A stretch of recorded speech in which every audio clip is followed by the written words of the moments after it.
सुर्खियों में।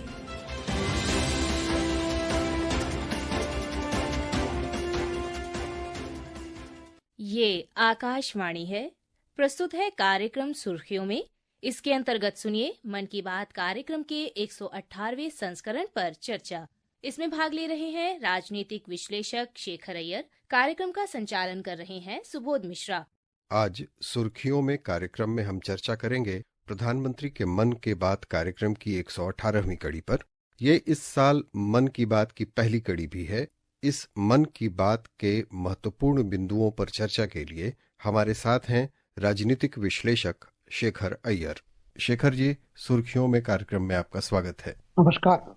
प्रधानमंत्री नरेंद्र मोदी ने आज आकाशवाणी से मन की बात कार्यक्रम में कहा है कि भारत प्रखर और नवोन्मेषी वैज्ञानिकों की बदौलत अंतरिक्ष प्रौद्योगिकी के क्षेत्र में नए मानदंड स्थापित कर रहा है, जिससे भावी चुनौतियों के समाधान उपलब्ध होंगे। उन्होंने अंतरिक्ष के क्षेत्र में देश की हाल की उपलब्धियों की सराहना की।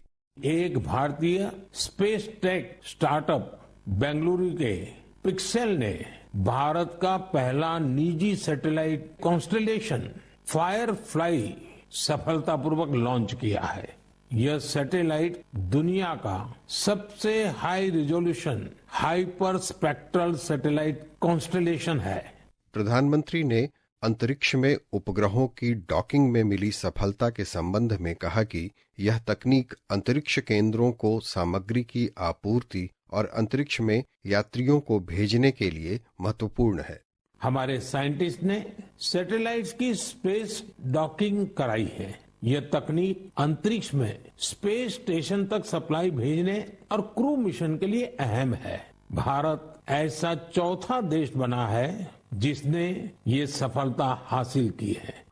जैसा कि आज प्रधानमंत्री ने कई वैज्ञानिक उपलब्धियों और कई अन्य चीजों की भी आज चर्चा की है, आपके अनुसार मन की बात के आज के अंक में सबसे उल्लेखनीय बातें कौन सी हैं? देखिए, जैसे आपने कहा, खास करके हमारे वैज्ञानिकों ने किस तरह नए नए कदम ले रहे हैं, कैसे कहाँ तक पहुंच गए, हमारी रिसर्च कहाँ पहुंच रहा है, इसमें इन्होंने कई बातें आज सामने रखी। इसरो में कैसे काम हो रहा है, प्राइवेट सेक्टर में स्पेस काम कैसे हो रहा है, इसमें इन्होंने जोड़ा है कि पहली बात तो पिक्सेल की जो संगठन है, प्राइवेट संगठन ने फायरफ्लाई एक प्राइवेट सैटेलाइट कॉन्स्टेलेशन को स्पेस में भेजा है, जिससे बहुत फायदा होने वाला है। और इसकी कमर्शियल यूज, जो हमारी स्पेस की जो कमर्शियल यूज को लेकर सरकार लगातार प्रयास कर रही है, उसका एक बड़ा सफलता है। और दूसरी बात जो अभी पिछले कुछ हफ्तों में जो हुआ है वो है स्पेस डॉकिंग, यानी हमारी सैटेलाइट से जुड़कर जाके डॉकिंग किए,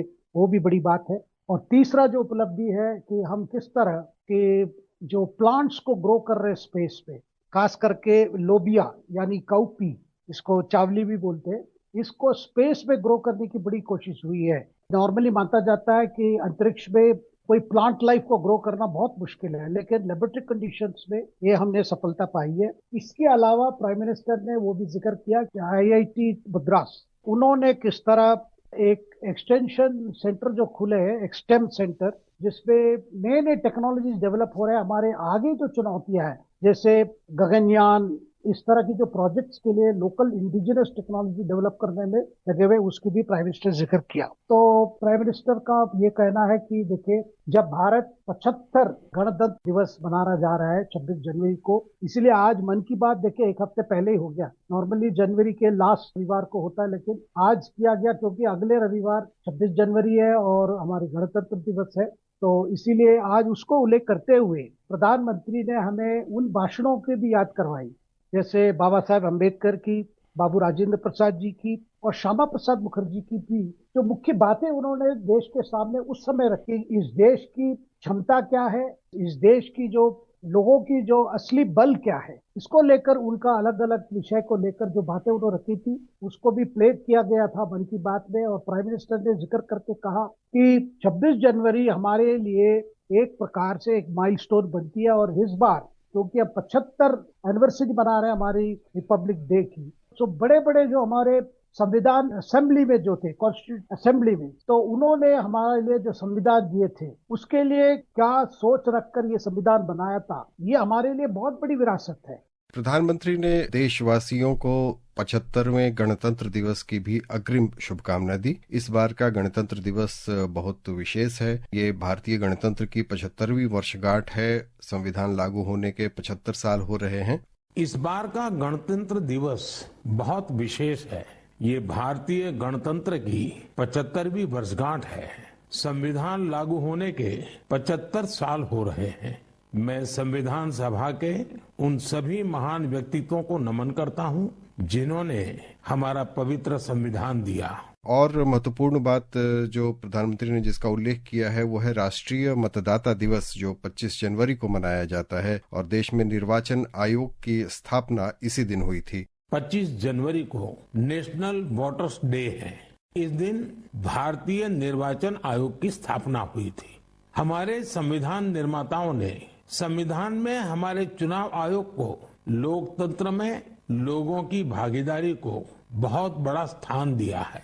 भारत एक जीवंत और धड़कता हुआ लोकतंत्र है। इसके संदर्भ में आप राष्ट्रीय मतदाता दिवस के बारे में क्या कहना चाहेंगे? जब से हमारी पहली चुनाव हुई थी 51-52 में, उससे बाद कई चुनाव हुए हैं और हर चुनाव में कुछ ना कुछ इम्प्रूवमेंट हुआ है, जिसके लिए प्रधानमंत्री इलेक्शन कमीशन को बधाई दी है। सबसे जो खास बात है कि हमारी जो चुनाव आयोग है टेक्नोलॉजी यूज करने में सबसे आगे है। आपके आज के तारीख पे आपके इलेक्ट्रॉनिक वोटिंग मशीन है या वीवीपैट मशीन है, ये सारे हमारी टेक्नोलॉजी को दर्शाता है और साथ में कैसे हमारे डेमोक्रेटिक प्रोसेस में इस प्रोसेस को कैसे हम मजबूत कर रहे हैं टेक्नोलॉजी के माध्यम से, ये सबसे बड़ी विषय है। आज एक और अहम बात रही स्टार्टअप इंडिया कार्यक्रम के 9 वर्ष पूरा होने पर प्रधानमंत्री ने कहा कि यह कार्यक्रम केवल बड़े शहरों तक सीमित नहीं है। कुछ दिन पहले ही स्टार्टअप इंडिया के 9 साल पूरे हुए हैं। हमारे देश में जितने स्टार्टअप्स 9 साल में बने हैं उनमें से आधे से ज्यादा टियर 2 और टियर 3 शहरों से हैं। हमारा स्टार्टअप कल्चर बड़े शहरों तक ही सीमित नहीं है। छोटे शहरों के स्टार्टअप्स में आधे से ज्यादा का नेतृत्व हमारी बेटियां कर रही है। शेखर जी, स्टार्टअप इंडिया ने भारत को एक नया रूप देने में कैसी भूमिका निभाई है? देखिए, 10 साल पहले जब स्टार्टअप इंडिया शुरू हुआ था, जैसे आज प्राइम मिनिस्टर जिक्र कर रहे थे, सबका हमेशा यही था कि इस भारत में कैसे स्टार्टअप होगा, कौन क्या कर सकता है, और हमारी स्टार्टअप होगी भी तो बड़े बड़े शहर पे होगी। लेकिन आज के तारीख में जितने स्टार्टअप्स अभी आए हैं देश में, उसमें कम से कम 50% जो है छोटे शहरों में है। और उसमें भी देखिए हमारी जो बेटियां हैं इसको आगे ले जा रहे हैं। जो प्राइम मिनिस्टर ने बताया जैसे कि हमारे शहर जैसे अंबाला हो, हिसार हो, कांगड़ा हो, चेंगलपट्टू हो, बिलासपुर हो, ग्वालियर हो, वाशिम हो, ये सारे जगह हैं जैसे जगह आपको बस इनके नाम सुनते ही लगेगा कोई कई रेलवे स्टेशन का नाम जैसा है। लेकिन ये आज ये शहर सारे अभी एक प्रकार से सेंटर्स बन गए स्टार्टअप्स। उत्तर पूर्व में नागालैंड, ये अभी वहां पे स्टार्टअप की जो रजिस्ट्रेशन जो हुई है 200% बढ़ी है। और साथ में स्टार्टअप नए नए सेक्टरों में प्रवेश हो रहा है, जैसे वेस्ट मैनेजमेंट हो, नॉन रिन्यूएबल एनर्जी हो, बायोटेक्नोलॉजी हो। और इसमें से प्राइम मिनिस्टर नोट कर रहे हैं कि ये सारे देखिए ऐसे इलाके हैं जहां पे पहले कभी कोई सोचा नहीं था कि इस पे भी एक स्टार्टअप बन सकती है। तो इसका कारण है कि हमारी युवा जो है वो नए प्रकार से सोच रहे हैं, नया प्रकार से अपना काम कर रहे हैं और सफलता भी पा रहे हैं। हम जानते हैं कि भारत विविधताओं का देश है और अभी उत्तर प्रदेश में प्रयागराज में चल रहे कुंभ मेले के संबंध में प्रधानमंत्री ने कहा कि ये समरसता और समता का एक असाधारण संगम है। ये विविधता में एकता का उत्सव है। कुंभ का ये उत्सव विविधता में एकता का उत्सव मनाता है। संगम की रेती पर पूरे भारत के, पूरे विश्व के लोग जुड़ते हैं। हजारों वर्षों से चली आ रही इस परंपरा में कहीं भी कोई भेदभाव नहीं। सब लोग संगम में डुबकी लगाते हैं। तभी तो कुंभ एकता का महाकुंभ है। शेखर जी, कुंभ इस बार बहुत विशेष है क्योंकि इस बार जिस पैमाने पर यहाँ टेक्नोलॉजी का इस्तेमाल हो रहा है इसको मैनेज करने के लिए, इसकी व्यवस्था करने के लिए, ये बात रेखांकित करने वाली है। बिल्कुल, देखिए इसमें स्वच्छता का भी बहुत ध्यान दिया जा रहा है। देखिए कम से कम 1.5 लाख टेंट्स लगे हुए हैं, 15,000 हमारे सैनिटेशन वर्कर्स लगे हुए हैं। इसके अलावा सुरक्षा कर्मी कम से कम 50,000 से सुरक्षा कर्मी तैनात। इसके अलावा आप वहां पे अंडर वाटर ड्रोन इस्तेमाल किया जा रहा है, यानी पानी के नीचे अगर कोई डूब जाए, कुछ हो जाए, उनको ये मदद करने के लिए, रेस्क्यू करने के लिए किया गया। और कई ट्रेन चलाए गए, कई बसेस चलाए गए। पूरे प्रयागराज में बहुत चीजें बदले हैं। और टेक्नोलॉजी की जो आपने बात किया, इस बार देखिए ये महाकुंभ जैसे बड़े पर्व में हम देखते हैं कि बहुत लोग आते हैं, बच्चे गुम हो जाते हैं। उनके ट्रैक करने के लिए एक नया सीसीटीवी कैमरा लगाया गया। कम से कम 2,500 से 3,000 सीसीटीवी उस इलाके में लगाए गए हैं, जिससे कोई अगर मिसिंग हो जाते हैं, कोई कंप्लेंट आता है तो ये कर सकते हैं। और सबसे बड़ी बात जो प्रधानमंत्री हमें सबको दिशाकर्षण किया, ये अपने आप में एक आध्यात्मिक पर्व है। देखिए, कुंभ का मतलब है 3 चीजों उसमें जुड़ा हुआ है। एक है स्नान, दूसरा है दान और ज्ञान। जो ज्ञान प्राप्त करने के लिए आप देख रहे हैं कि साधु संत सबका एक प्रकार के संगमम है वहां। और वहां हम देख रहे हैं कि बहुत लोग आए जो धर्म में विभिन्न पंथ को जो फॉलो करते हैं, उनकी साधु महाराज सब लोग आए हैं। वहां एक प्रकार से संवाद हो रहा है और साथ में समानता भी है।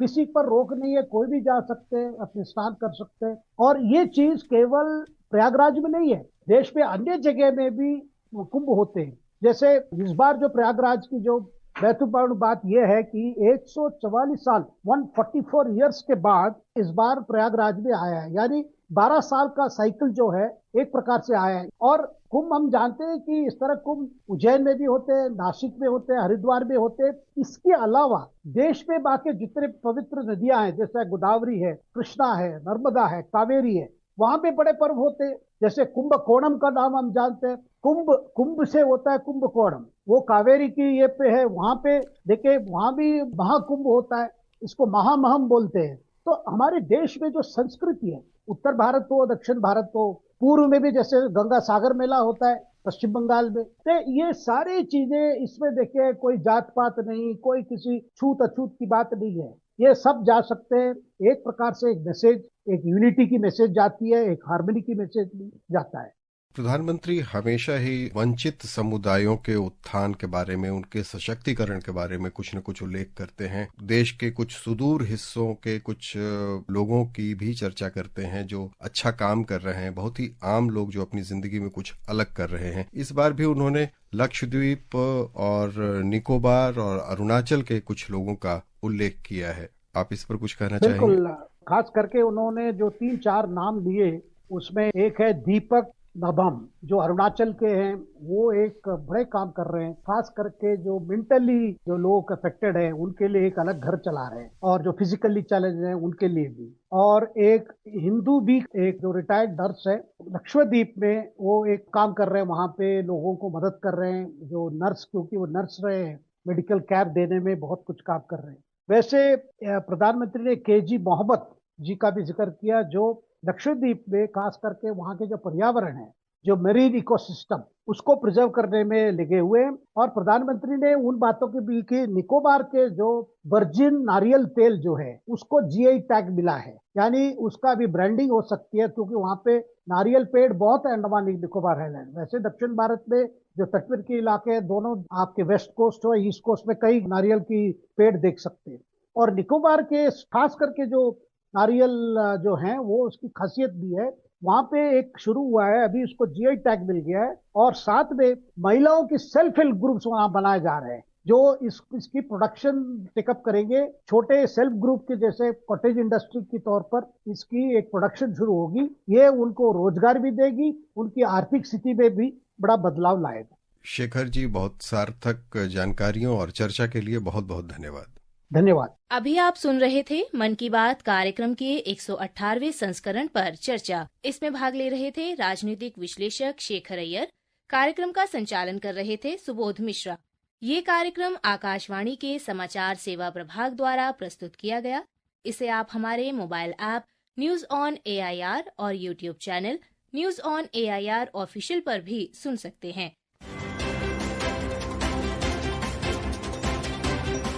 सुर्खियों में